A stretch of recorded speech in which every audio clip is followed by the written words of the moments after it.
মানকচু, এটা তো চিনিস। আচ্ছা, এটা কিসের মতো লাগছে বল? এটা হয়েছে নারকোল। নারকোলটা শুকিয়ে গেছে, একদমই শুকিয়ে ঝনঝনে হয়ে গেছে, তো এটাকে আমি খোলা ছাড়িয়ে নিয়েছি। আচ্ছা, এটা শুকনো লঙ্কা।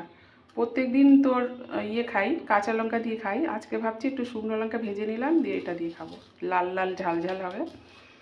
আর এটা তো রসুন, এটা চিনিস। তো চ, তোরা স্নান করে নে, আর আমি তাহলে এটা বেটে নিই, তারপর সবাই খেতে বসবো। ঠিক আছে। বেঁধে বেঁধে যে পুলিশটা ভাড়া লাগে, দেখে মনে হয় গোমরা চোমরা লাগে।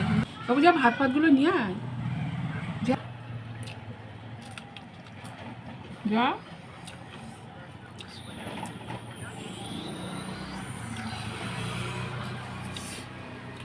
পাপড় ওটা রাখ, পরে আবার যখন শাক দিয়ে খাবো তখন খাবো, ডাল দিয়ে খাবো।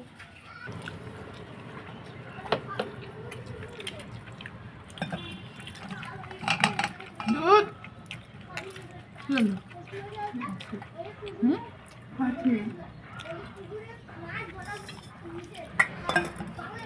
শাকটা কি বালিয়ে লাগলো? একটু কতবার ধুয়েছে? বললাম ওই যে করে রাখতে হতো, তো চুবিয়ে রাখতে হতো। দেখেছি, বালি পড়েনি নিচে? অনেক বালি ছিল।